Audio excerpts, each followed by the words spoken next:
We're here to talk about a critical project that's been one of our top priorities since I took office a short 9 years ago. And of course, that's changing the narrative of the west end of Louisville, both in terms of investment, in terms of construction, investment in people, investment of all kinds. The west end of Louisville is very close to me. My parents grew up in the west end of Louisville, and I know its proud history.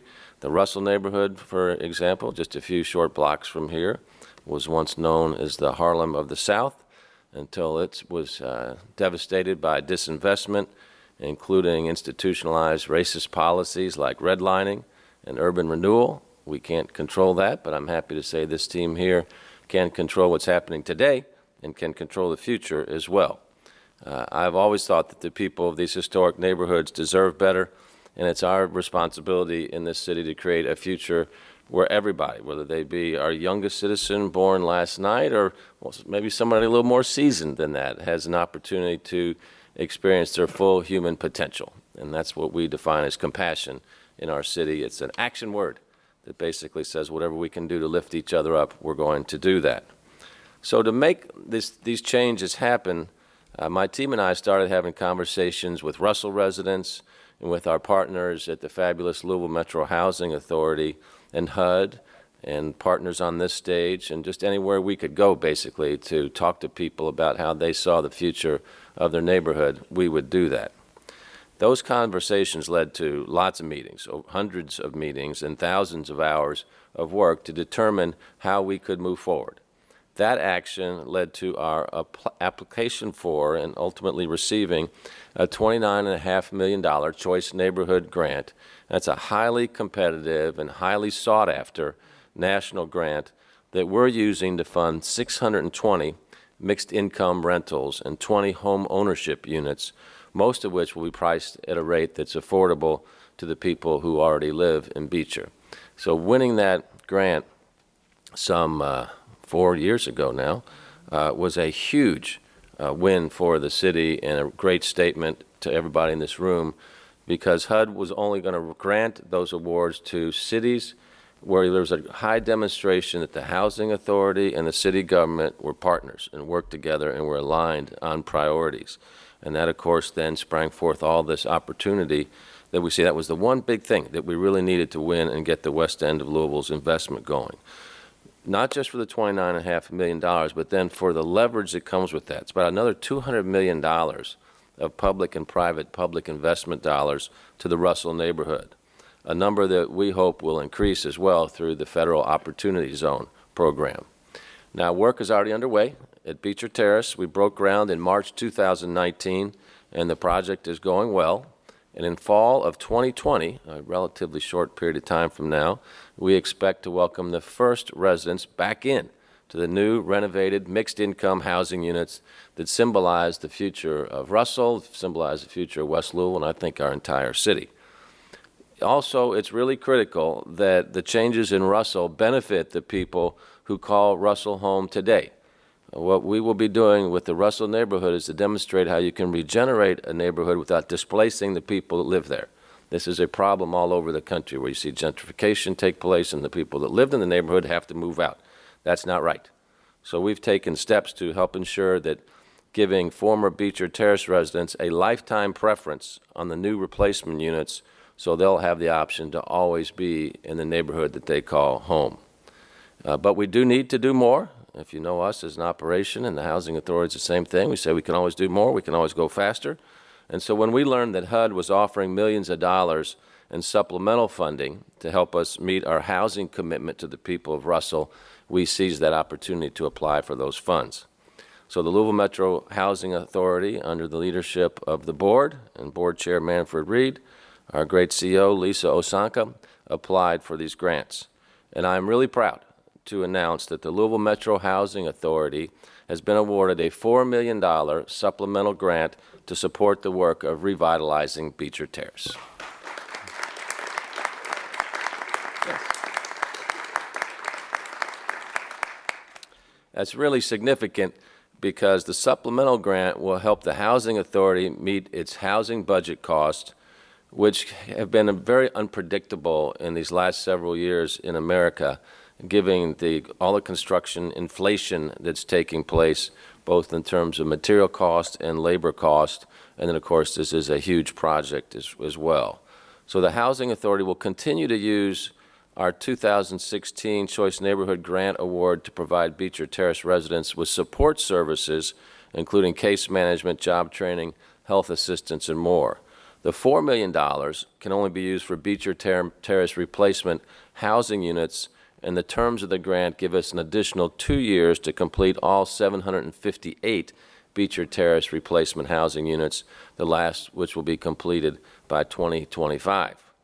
316 of the replacement housing units will be created on the Beecher Terrace footprint, and the other 442 will be created at off-site locations in high-opportunity neighborhoods throughout the city. I can't emphasize the teamwork that's required to get these grants, and there's a lot of people to thank for their continued work on this project, so I'm going to try to mention a few of them. First, our Metro Council. If they're not aligned with us on these projects, we don't get the grant. It's as simple as that.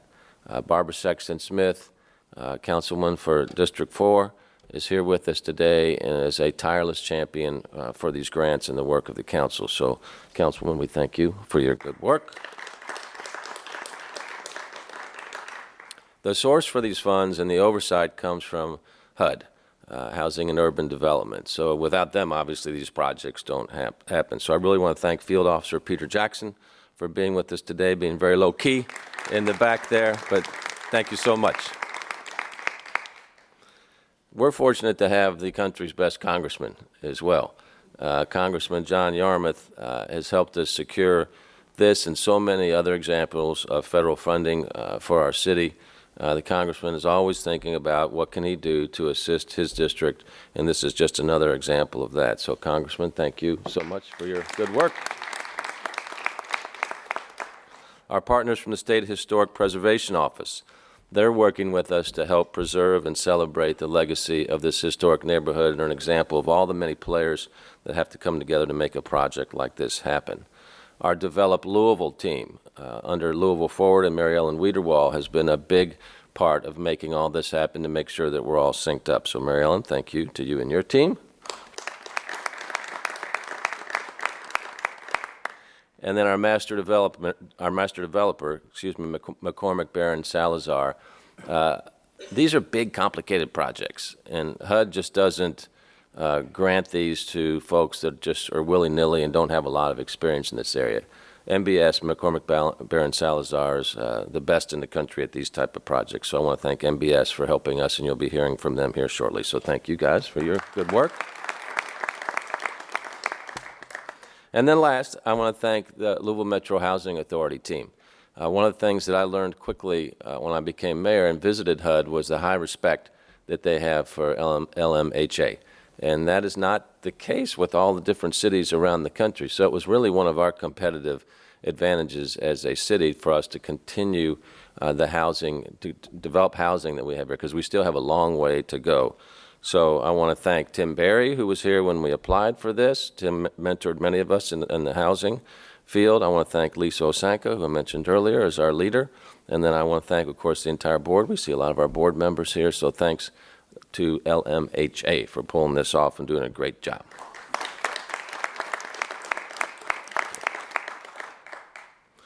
So, as I mentioned, we made the short list because HUD noticed how well we'd been executing on the original $29.5 million Choice Neighborhood Implementation Grant, and its $1 million Choice Neighborhoods Action Activity Grant as well. And as these have been real game changers for us, we have about $1 billion now of investment taking place in the west end of Louisville. I think it's safe to say that would not be happening if we didn't have this project as the first catalyst and an inflection point to make that happen. So now people see the activity going on at 18th and Broadway. The new YMCA there is extraordinary. I think it is probably the best YMCA in the country right now, so I encourage everybody to check that out. The Renaissance that's going on in Portland is amazing as well. And then we'll have the Norton Healthcare track on Ali. It's taking shape and under construction at 30th and Ali. So you start putting all these together, now you're seeing unprecedented kind of interest in the last several generations of people saying, what's going on in the West End? How can I invest there under this rubric that we talked about before, investment without displacement? So it's great momentum we have in our entire city, and that includes west of 9th Street as well. So let's hear from some of our partners that have helped make this happen. We're going to keep working with these folks in 2020 and beyond to build even more momentum for our great city. So first up, I'd like to ask our Congressman, John Yarmuth, who's also the House Budget Committee Chair for the United States of America. Please welcome John Yarmuth. Thanks very much, Mayor Fisher, and I echo wishing season's greetings to everyone. This is a terrific moment that is just going to further enhance a truly transformative project. I remember 4 years or so ago that Greg and I were lobbying as hard as we could possibly lobby the Secretary of HUD to approve this project, and we knew immediately that this is the kind of thing that will transform not just the Russell neighborhood, but also all of West Louisville and our community, eliminating finally the 9th Street divide and creating a wonderful new environment for citizens of West Louisville. So I just want to emphasize one thing that Greg talked about, and that was, it's not easy to get money out of the federal government. You can ask Ukraine about that. But had to get that line in somewhere. But it does not happen automatically. It happens because communities build a track record, build a team that is worthy of federal investment. And after 3 very successful Hope 6 projects, and Choice Neighborhoods was kind of the successor to the Hope 6 program, the people in HUD and the people who have dealt with these areas know the job that Louisville does for its citizens in revitalizing the community. So I'm thrilled to play a little bit of a role in it, but again, my thanks and my congratulations go to all the members of the team who accomplished this great facility. And this $4 million is not only going to help complete some projects that might have had some cost as escalation, but again, make this an even better project for the Russell neighborhood. So congratulations to all involved, and Happy New Year.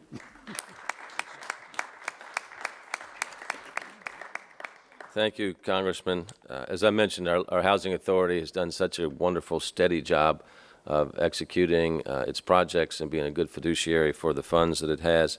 And of course, that we're being led by Chairman Manfred Reed, one of our past recipients of the Martin Luther King Keeper of the Dream Award, a great part of our city's history, but also our present and our future. Please welcome our chairman. Good morning. This is a great day.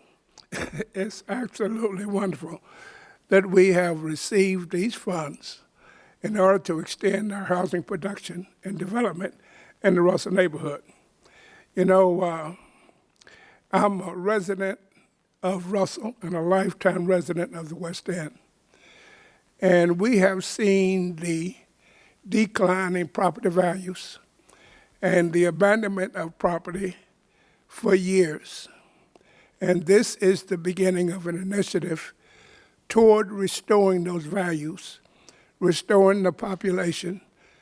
We're going to attack poverty with decent, affordable wages through the production of these homes.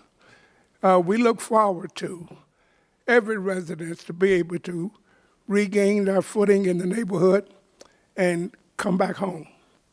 Now, we have so many people that we have to be thankful for in terms of what's to come. I want to give my express thanks to our mayor and his commitment that he gave when he was running his campaign for mayor on his first term, that he would encourage the investments in our neighborhood for the purpose of rebuilding. And we also need to thank the support of the Metro Council. Their involvement has been so important, especially Councilwoman Barbara Saxon Smith. She's been there with us over the years and helped to make our applications, our funding mechanisms, and our total involvement meet the requirements of HUD. I don't think there are words to express the appreciation we have for Congressman Yarmouth and how he has reached out in the Congress and provided support for our project and to make it real.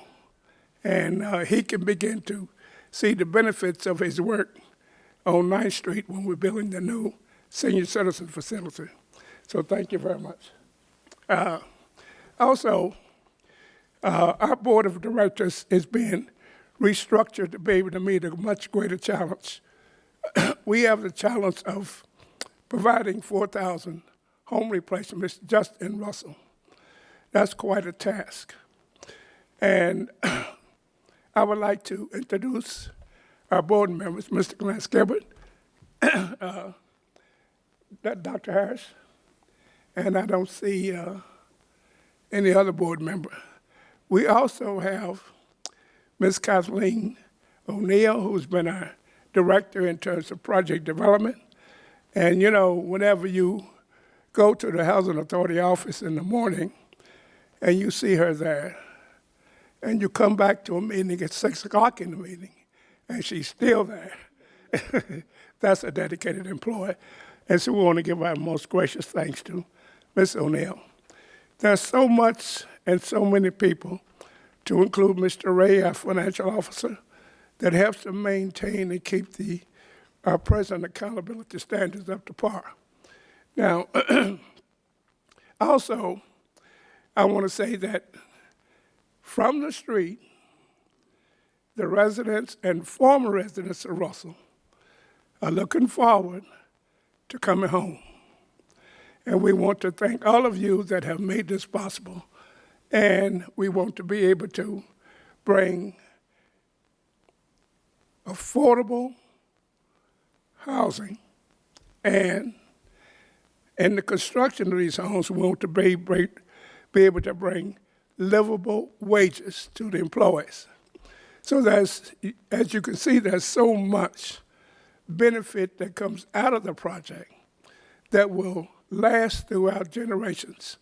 And we want to thank the mayor, Congressman Yarmouth, the whole city of Louisville, and what you're going to see is a much happier and safer community. Thank you very much.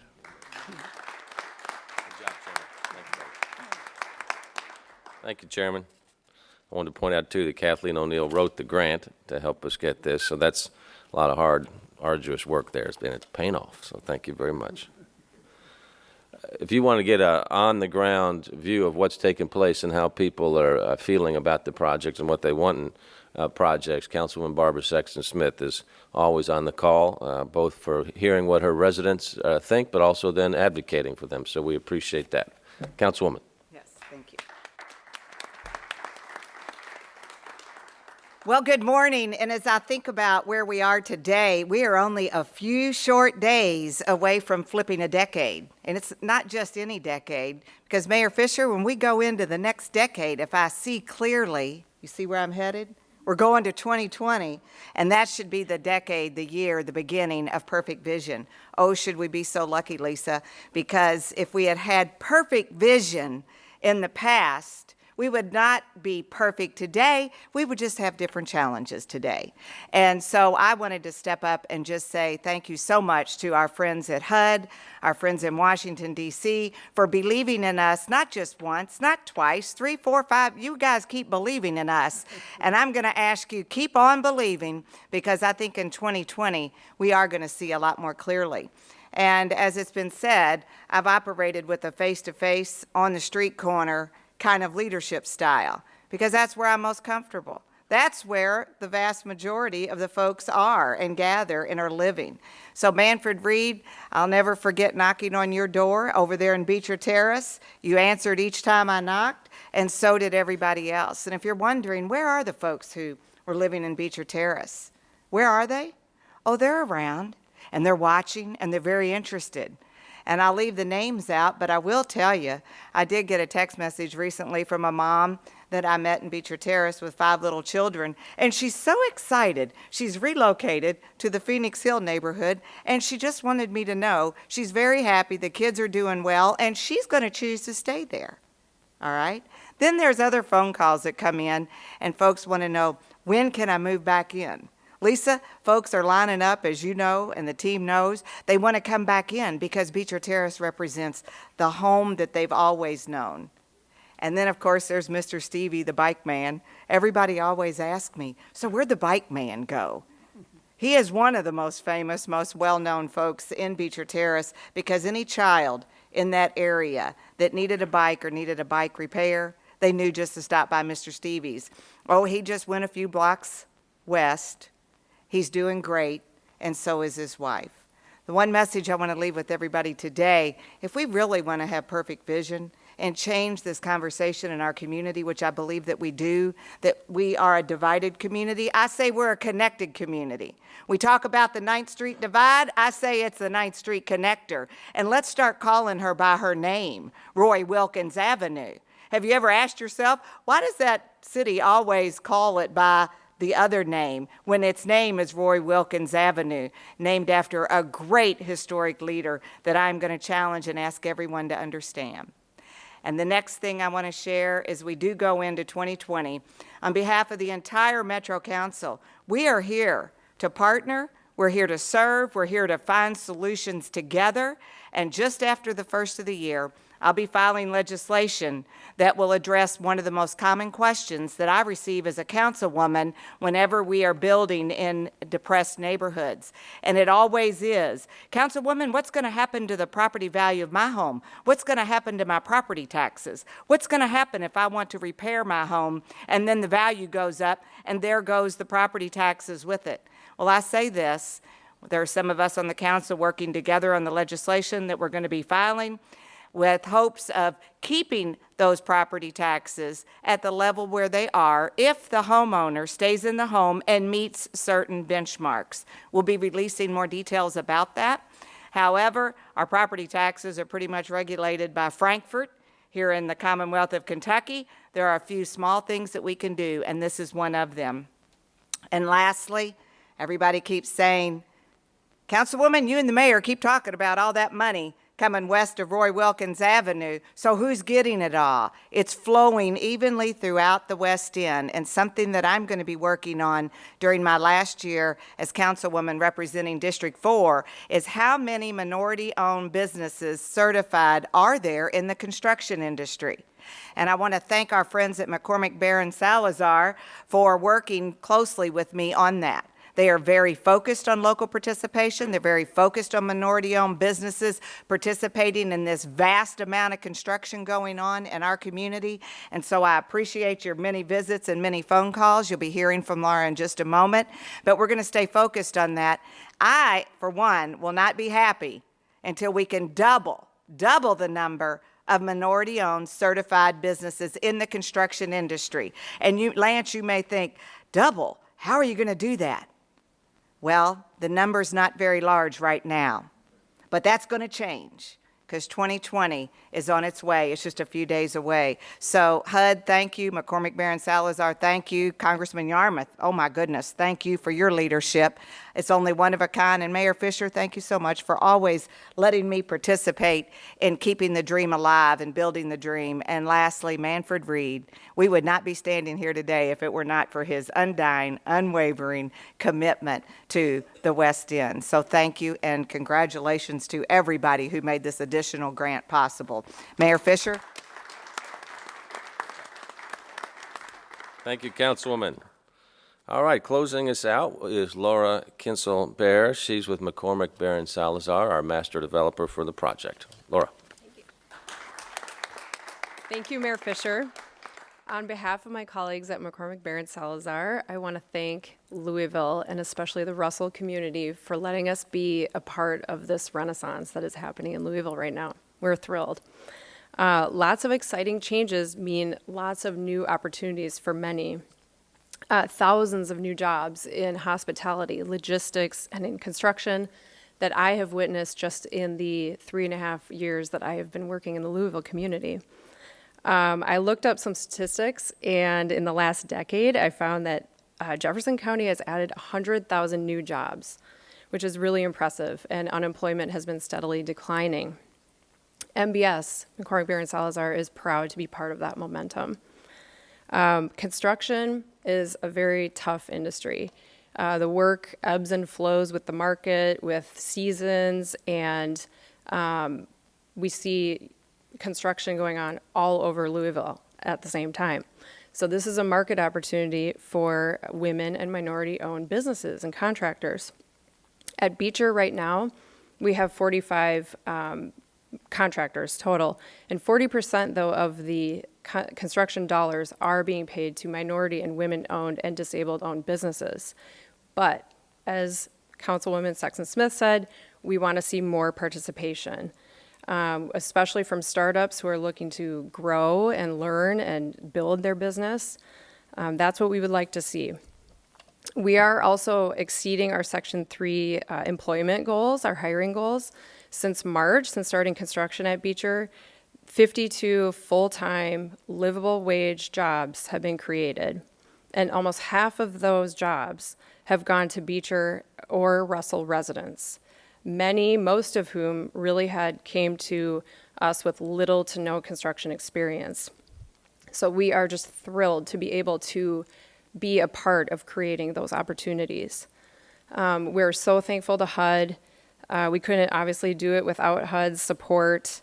This is really a true public-private partnership. We are thrilled to be working together with all of our supportive partners, especially LMHA, the Housing Authority, Tim Berry, who's kicked us all off, Lisa Osenka, who's carrying the torch, Kathleen O'Neill and her team, awesome, dedicated, tireless Bernard Pincus on the construction site, David Ray on the budgeting, and so many more tireless employees at the Housing Authority. Also want to give a special recognition to Phil Steptoe, who recently retired from the Housing Authority, but he was a great partner. Councilwoman Sexton-Smith, Council President David James, Mayor Fisher, Congressman Yarmouth. We're just so proud to be part of the team. And we really look forward to our grand opening in late 2020, seeing you there at the Beecher Terrace 2.0. So thank you.